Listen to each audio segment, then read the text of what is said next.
Hey there everyone, Brian back. Today we're painting this special ops sniper miniature, complete with a camouflage ghillie cloak and a hidden in plain sight look. I'll be taking this model from a plain 3D print to a battlefield ready marksman using a mix of greens, browns, and weathering effects. Let's get some paint on this sniper and let's see how it turns out. Alright, so we started off with a white primer. I primed it all white around the miniature and it's 3D printed base. So for the rocks here, I started off with a gray. I used ashen stone from Army Painter Speed Paints, and I painted the whole rock area with that color of ashen stone. I didn't realize till afterwards that it looked too much gray stone, so I will later add some brown wash, dark tone wash, and some soft tone wash mixture with it. I was thinking of adding some foliage to it later on after I finish this painting to give it more of a natural grassy look. After I painted the rock area, I then painted his boots and pouches on the soldier. I used hardened leather for the pouches, and after that I used camo cloak to put over the ghillie suit cloak that's on top of the sniper.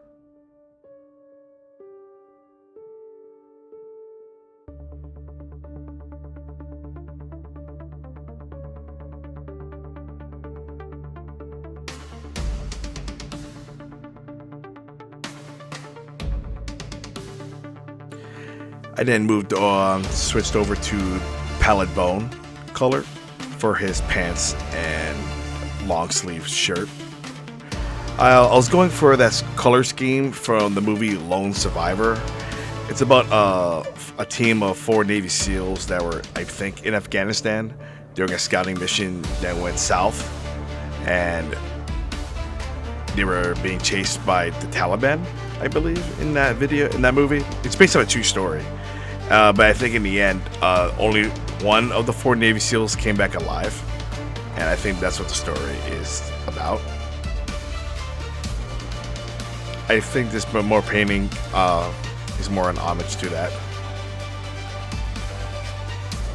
I then after that painted his skin using what's it called, peachy flesh on Army Painter Speed Paint. And then after that was done for his skin color, I then switched over to the sniper rifle. I started off with some gunmetal or broadsword silver, and then I painted over around for like the scope and the silencer and some of the metal parts of the rifle, and then I put in a brownish color. I used age hide, I believe, to put over the rifle to give it more like a blended in rifle with camo for the area. And after that was done, I then painted more of a rocky color and a wash color on top of the rocks that were originally ashen snow gray. And I just repeated the process a couple more times after that. And after that was done, the painting was finished. Enjoy.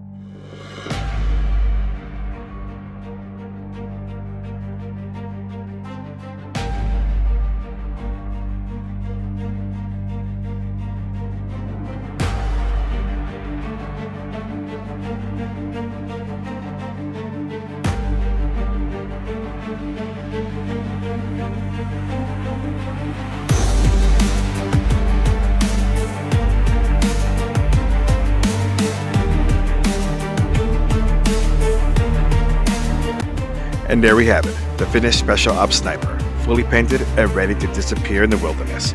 It's always amazing to see how many character a miniature gains with a few layers of paint and some careful detail work. If you enjoyed the video, be sure to like, subscribe, and for more miniatures painting and diorama projects. and let me know what figure you'd like to see next. Thanks for watching, and I'll see you in the next one.